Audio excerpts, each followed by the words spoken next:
मुझे कंफ्यूजन है कि क्या अमित शाह नरेंद्र मोदी बड़े हैं या आडवाणी बड़े? आपके लिए आप तय कर लीजिए। एक सुषमा स्वराज, ये बड़े बड़े नेता यहां बैठे थे, आपने यूनानिमस उस कानून को पास करवा दिया। कीर्ति आजाद थे उस वक्त, अब यहां बैठे हैं वो टीएमसी में। तो क्या आप गलत थे या वो गलत थे? हमको बता दीजिए आप। सल मुस्लिम समाज में जो बेकार किस्म के लोग हैं उनको एक रास्ता बना रहे हैं, एग्जिट दिखा रहे हैं कि तुम्हें वक्त से बचना है तो तुम ट्रस्ट बना लो। ये क्या कर रहे हैं सर आप? क्वाइट प्रॉपर्टी को एक हिंदू, अब उसके फर्ज के 2 बच्चे हैं, वो एक को अपनी पूरी दौलत दे सकता है, कोई रोक टोक नहीं। वो कहेगा नहीं मैं घर के बच्चों को नहीं दूंगा, मोहल्ले के गरीब को दे दूंगा, वो भी कोई रोक टोक नहीं है। वहां पर आपको बच्चों की फिक्र नहीं है। जब मैं अपनी प्रॉपर्टी को अल्लाह को मालिक बनाकर दे रहा हूं, आप कह रहे बच्चों की फिक्र नहीं है। इतनी मोहब्बत आप बिल्किस बानो से दिखा देते तो आपके लिए दुआएं देती आपके लिए। सर आप देखिए, इसमें अमित शाह साहब बोले कि इतनी प्रॉपर्टीज का कब्जा हुआ, चोरी हुई, ये हुआ। सर क्लॉज 2652A सेक्शन, अगर कोई प्रॉपर्टी बेचता है 2 साल की सजा थी, आपने क्या कर दिया? उसको 6 महीने कर दिया। नॉन अवेलेबल था, आपने अवेलेबल कर दिया। मैं आपको बताना चाह रहा हूं स्पीकर साहब, यह बिल का मकसद सिर्फ मुसलमानों को जलील और रुस्वा करना है, मुसलमानों को दूसरे दर्जे का शहरी बनाने का इनका मकसद है। अफ्रीका में सफेद फार्म अफ्रीका के कानून को महात्मा गांधी ने कहा था कि ये मेरा कॉन्शियंस इसको मानता नहीं, मैं इस कानून को कबूल नहीं करता हूं। तो महात्मा गांधी ने क्या किया? उन्होंने उस कानून को फाड़ दिया। तो मैं गांधी की तरह इस कानून को फाड़ता हूं। ये अनकॉन्स्टिट्यूशनल है सर। इस देश में झगड़े पैदा करने का काम बीजेपी करना चाहती है मस्जिद और मंदिर के नाम पर, इसीलिए मैं इसका कंडेम करता हूं। असाउद्दीन ओवैसी। बहुत बहुत शुक्रिया सर। स्पीकर सर, मैं ये वक्फ तरमीमी बिल की मुखालिफत में खड़ा हुआ हूं।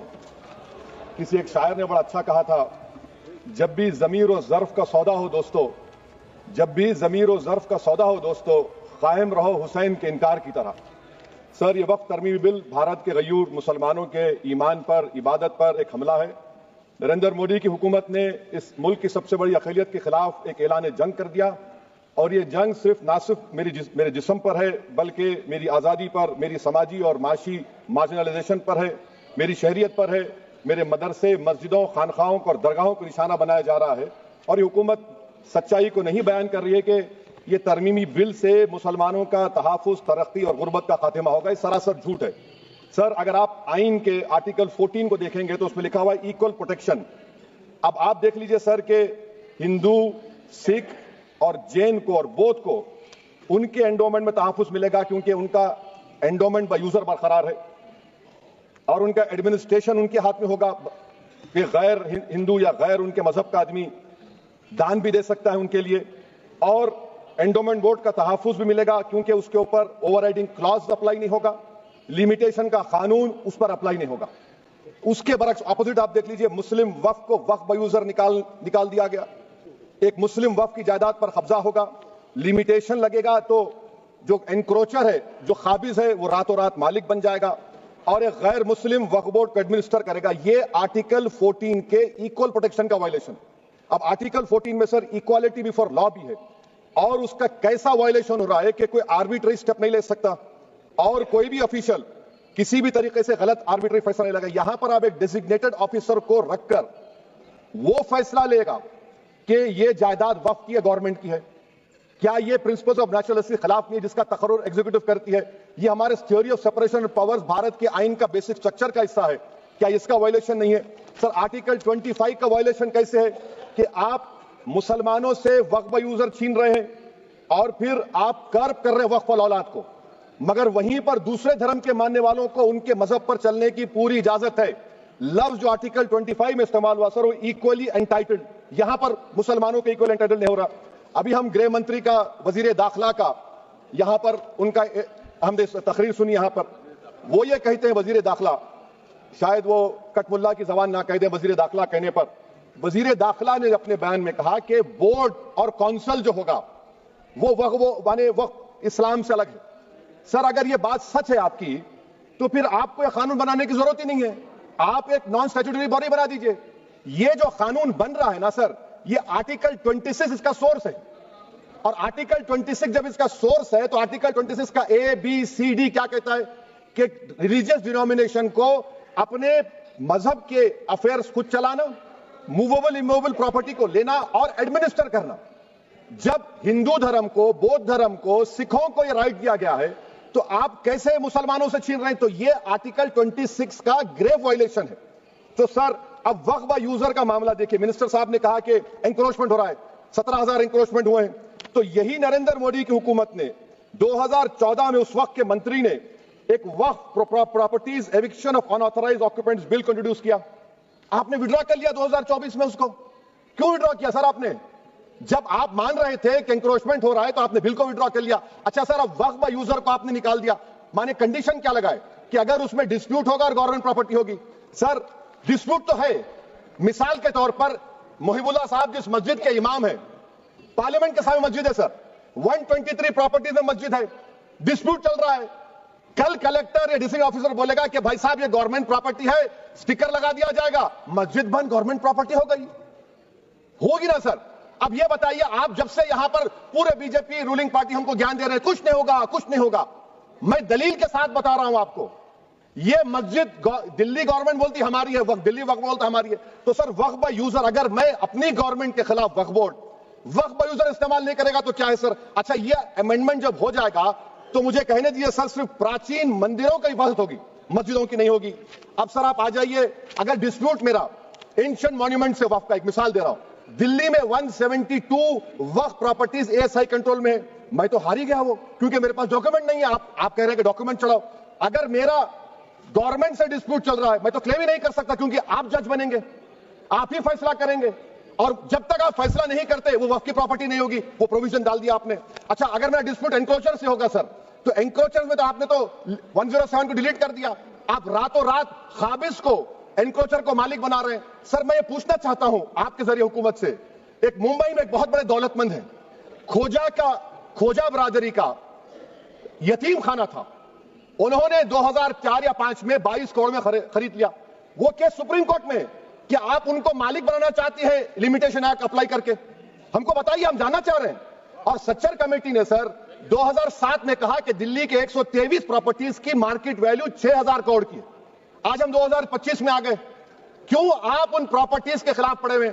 1976 में उस वक्त के वजीर आजम इंदिरा गांधी लेकर दिखा, इसको आप दे दीजिए, मगर आप उसको मानने को तैयार नहीं है। तो सर, और एक जो झूठ फैलाया जा रहा है, management empowerment efficient development. Sir, this bill takes any management from the hands of Muslims, disempowers the waqf in comparison to any other stakeholder, takes away the efficiency of administration and hampers development. Waqf disempowerment in the name of efficiency, inefficiency is being created. The progress of development from pre-independence till today sought to be destroyed. Sir, अभी हमारे home minister साहब ने फजल पुकाया case का जिक्र किया। Sir, मैं आपसे गुजारिश करूंगा कि होम मिनिस्टर जरा अच्छे लोगों को रखकर इंफॉर्मेशन ले। फजल पुकाया का ऑबिटर क्या है? इट इज ऑबिटर, वो रेशो डेसिडेंटाई नहीं है जो आपने कहा है। अच्छा सर, शेड्यूल ट्राइब के बारे में कहा, क्या शेड्यूल ट्राइब में मुसलमान नहीं होते? शेड्यूल कास्ट में नहीं होता मुसलमान, शेड्यूल ट्राइब में मुसलमान होता। तो क्या आर्टिकल 25 मेरा चला गया, आर्टिकल 26 चला गया, आर्टिकल 14 चला गया, 15 चला गया, 29 चला गया? लक्षद्वीप का एक मुसलमान एमपी है, क्या उसको राइट नहीं है क्योंकि ट्राइबल है? क्या कह रहे हैं आप? इस ऐवान को क्यों गुमराह कर रहे हैं आप शेड्यूल ट्राइब के नाम पर?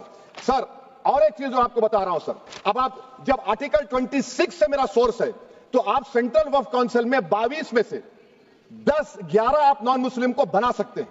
रिलीजन न्यूट्रल आपने कह दिया, और आप बनाएंगे, क्यों बनाएंगे आप? स्टेट वक्फ बोर्ड में 7 नॉन मुस्लिम होंगे और 4 मुसलमान। क्यों होंगे? क्योंकि आप लॉ में 95 में डायरेक्ट मैनेजमेंट में ले सकते हैं 5 साल के लिए। आप वक्फ बा यूजर को आप कलेक्टर डिस्ट्रिक्ट ऑफिसर बोलेगा ये वक्फ की प्रॉपर्टी नहीं है, तो वो वक्फ बोर्ड खामोश बैठ जाएगा, कुछ एक्शन ही नहीं लेगा, क्योंकि वो आपके प्यादे हैं। अच्छा, जब आप नॉमिनेट करेंगे सर, मैं मोदी गवर्नमेंट के खिलाफ नो कॉन्फिडेंस ला सकता हूं, मगर वक्फ बोर्ड का चेयरमैन जो नॉमिनेट होगा उसके खिलाफ नो कॉन्फिडेंस नहीं ला सकते, हम बिल्कुल नहीं ला सकते। क्या मजाक है बताइए आप? ये डेमोक्रेसी है? नॉमिनेट भी स्टेट गवर्नमेंट करेगी, वो अगर डिक्टेटर बन जाएगा जैसा आज भारत में हो रहा है, तो वो भी नहीं हटेगा। कम से कम यहां पर तो इलेक्शन है, वहां पर तो आप 5 साल झेलते रहो उसको। अच्छा सर, अब ये जो क्लॉज 11 और क्लॉज 9 आप 16AA से देखिए, where the qualification of the members of the board has been limited only to 3 categories contained in 14(1)(c). Intention is very clear that the majority is to be packed with non-Muslims. So who will defend my interests, sir? If I cannot depend on the state waqf board, central waqf council, which are going to comprise non-Muslims, this in itself is a clear violation of Article 26, 14 and 15, sir. अच्छा sir, CO पहले 95 में था कि word मुस्लिम, आपने गायब कर दिया उसको। अरे आखिर क्यों इतनी नफरत है आपके लफ्ज मुसलमान से? अच्छा फिर क्या कह रहे हैं आप कि ये भी आर्टिकल 26 का वायलेशन है। सब जितने हिंदू धर्म के प्रॉपर्टीज है, सिख धर्म के, बौद्ध के हैं और आपके जैन के, वहां पर उन्हीं के मजहब का ऑफिसर होगा। और कहां पर नहीं होगा? वक्फ बोर्ड में। Waqf board is a pure religious institution, इसको समझने की जरूरत है। तो आप ये कर दे रहे हैं सर। अच्छा सर आप देखिए, अब आप आ जाइए ये ट्राइब्यूनल पर। मुझे समझ में नहीं आया सर कि हमारे होम मिनिस्टर वजीर दाखिला ने क्या कह दिया कि 2013 का जो कानून है वो नहीं बनता तो हम नहीं लेके आते। मैं बड़े अदब के साथ उनसे पूछना चाह रहा हूं कि क्या उस वक्त राजनाथ सिंह साहब, अडवाणी साहब, हमारी लेट सुषमा स्वराज, ये बड़े बड़े नेता यहां बैठे थे? आपने यूनानिमस उस कानून को पास करवा दिया। कीर्ति आजाद थे उस वक्त, अब यहां बैठे हैं वो टीएमसी में। तो क्या आप गलत थे या वो गलत थे? हमको बता दीजिए, आप बता दीजिए। क्योंकि अगर अडवाणी आपके लिए बहुत बड़ा नेता है, मेरे लिए नहीं हो सकते, आपके लिए आपने पद्मश्री दिया उनको। मोहतरमा सुषमा स्वराज की जबरदस्त तकारीर का मैं कायल हूं, वो बैठकर उस 2013 को यूनानिमस पास कर दिए। मुझे कंफ्यूजन है कि क्या अमित शाह, नरेंद्र मोदी बड़े हैं या अडवाणी बड़े हैं? आपके लिए आप तय कर लीजिए। अच्छा सर, आपके tribunal sir, railway Clements tribunal, NGT tribunal, income tax, वैसे 14-15 ट्राइब्यूनल है। हिंदू एंडोमेंट का ट्राइब्यूनल, सबका अपील नहीं होती, रिव्यू होता है। गृह मंत्री सरकार कह रही है कि नहीं रोक दिए, रोक लगा। कैसे रोक लगाते हैं? रिव्यू और अपील में तो फर्क होता है ना सर। आप ही कह रहे हैं कि पूरे कोर्ट्स में बैकलॉग है और आप अपील कर रहे हैं। अच्छा सर, रिटायर्ड डिस्ट्रिक्ट जज 95 में सिटिंग डिस्ट्रिक्ट जज था, जो एडमिनिस्ट्रेटिव कंट्रोल था सीजीआई साहब, उसको निकाल दिए। अच्छा सर, आप अभी हमारे मंत्री साहब ने कहा trust, sir Shri Sai Baba trust 2004, वो ये कहता है जो ऑफिसर उसमें काम करता उसको साई बाबा का डिवोटी होने चाहिए और उसको डिक्लेरेशन लिख के देना पड़ेगा। यहां पर हो रहा तो यहां पर क्यों नहीं हो रहा? अच्छा सर, आप फिर देख लीजिए, ये आपका हो गया सर। हाँ, अब अमित शाह साहब ने सेक्शन 2A के बारे में कहा और उन्होंने इस बात का इकरार कर लिया कि दाऊदी बोहरा के लिए यह बनाया गया है। मगर मैं आपके जरिए से गवर्नमेंट से पूछना चाह रहा हूं, आपने तो उस प्रोवाइजो में दाऊदी बोहरा का नाम ही नहीं लिखा। आपने उनको भी थैंक यू कर दिया, उनका नाम क्यों नहीं लिखा आपने? और सर, और गवर्नमेंट क्या कर रही है? आप मुस्लिम समाज में जो बेकार किस्म के लोग हैं उनको एक रास्ता बना रहे हैं, एग्जिट दिखा रहे हैं कि तुम्हें वक्त से बचना है तो तुम्हें ट्रस्ट बना लो। ये क्या कर रहे हैं सर आप? कम से कम उन दाऊदी बोहरा को आप दे देते। अच्छा sir, clause 3V section 36 clause 18 देख लीजिए। Oral Waqf, oral appointment has sought to be discontinued even though it is recognized practice in Islam. Muslim personal laws recognize oral waqf and 1937 Shariat Application Act. Sir आप clause 39 पर आ जाइए। 5 साल के लिए मुसलमान। मैं किरण रिजिजू से पूछना चाहता हूं, सर दाढ़ी रखे तो मुसलमान प्रैक्टिसिंग है या क्लीन शेव आपकी तरह है? तो बताइए हमको, प्रैक्टिसिंग क्या होगा? अच्छा, किसी को पकड़ के मॉब लिंच कर दिया और बोले कि जेएसआर का नारा लगाया, और वो जेएसआर का नारा लगाया तो क्या मुसलमान रहेगा? नहीं रहेगा। या फिर देश के प्रधानमंत्री ने कहा था कपड़े देखकर पहचानो, तो क्या कपड़े देखकर आप कह देंगे? अच्छा, अगर कोई क्रिश्चियन हिंदू धर्म कबूल करता है तो क्या वो मंदिर को नहीं दे सकता प्रॉपर्टी? फिर भारत के संविधान में आर्टिकल 300 क्यों है सर? राइट टू इक्वालिटी क्यों है? फ्रीडम ऑफ रिलीजन क्यों है? 5 साल कहां से लाएंगे? अच्छा सर, और एक चीज मैं आपको बोल के खत्म कर दूंगा सर। इस बिल में वक्फ औलाद का सर, इसमें आप देखिए clause 432, the creation of waqf aulad shall not result in denial of inherent rights to heirs including women heirs और द वाकिफ और the right of person. Sir ये आर्टिकल 25 का वायलेशन है, शरीयत एप्लीकेशन एक्ट 37 का वायलेशन, आर्टिकल 300A का वायलेशन है। अच्छा, हिंदू धर्म में सेल्फ एक्वायर्ड प्रॉपर्टी को एक हिंदू, अब उसके फर्ज के 2 बच्चे हैं, वो एक को अपनी पूरी दौलत दे सकता है, कोई रोक टोक नहीं। वो कहेगा नहीं मैं घर के बच्चों को नहीं दूंगा, मोहल्ले के गरीब को दे दूंगा, वो भी कोई रोक टोक नहीं है। वहां पर आपको बच्चों की फिक्र नहीं है। जब मैं अपनी प्रॉपर्टी को अल्लाह को मालिक बनाकर दे रहा हूं, आप कह रहे बच्चों की फिक्र नहीं है। इतनी मोहब्बत आप बिल्किस बानो से दिखा देते तो आपके लिए दुआएं देती आपके लिए। तो सर आप दूसरी बात आप देख लीजिए सर, आखिरी बात कहकर मैं अपनी बात को मुकम्मल कर रहा हूं सर। नहीं मुकम्मल कर रहा हूं, स्पीकर साहब बहुत टाइम दे दिए। सर आप देखिए, इसमें अमित शाह साहब बोले कि इतनी प्रॉपर्टीज का कब्जा हुआ, चोरी हुई, ये हुआ। सर क्लॉज 2652A सेक्शन, अगर कोई प्रॉपर्टी बेचता है 2 साल की सजा थी, आपने क्या कर दिया? उसको 6 महीने कर दिया। नॉन अवेलेबल था, आपने अवेलेबल कर दिया। सेक्शन 40 की बात करते हैं। सेक्शन 40 में सर हमको जो ज्वाइंट वर्किंग कमेटी का जो नोट्स दिए, उसमें मिनिस्ट्री ऑफ माइनॉरिटी अफेयर्स ने कहा कि 30 साल में 515 केसेस सेक्शन 40 के और सिर्फ 8 लोग कोर्ट को गए। वक्फ यूजर का कानून तेलंगाना आंध्रा में है, सेक्शन 40 का कानून तमिलनाडु 63 है, आंध्र प्रदेश में 43 है, और सर आप डायरेक्शन दे रहे हैं। अच्छा, क्लॉज 4218B देखिए सर, आप रूल बना रहे हैं, कोऑपरेटिव फेडरलिज्म के खिलाफ है, इतना रूल बना रहे हैं। और आखिर में सर मैं आपको बताना चाह रहा हूं स्पीकर साहब, ये बिल का मकसद सिर्फ मुसलमानों को जलील और रुस्वा करना है, मुसलमानों को दूसरे दर्जे का शहरी बनाने का इनका मकसद है।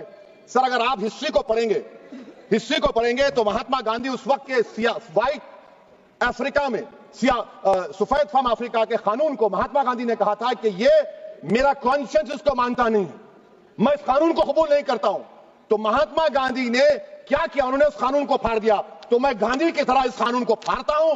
ये अनकॉन्स्टिट्यूशनल है सर। इस देश में झगड़े पैदा करने का काम बीजेपी करना चाहती है मस्जिद और मंदिर के नाम पर, इसीलिए मैं इसका कंडेम करता हूं और मैं आपसे गुजारिश करता हूं कि मैंने अपने 10 अमेंडमेंट दिए हैं, आप इसको कबूल करिए सर, मुझे बोलने का मौका दीजिए और उस पर डिवीजन का मैं डिमांड भी करूंगा। Thank you sir.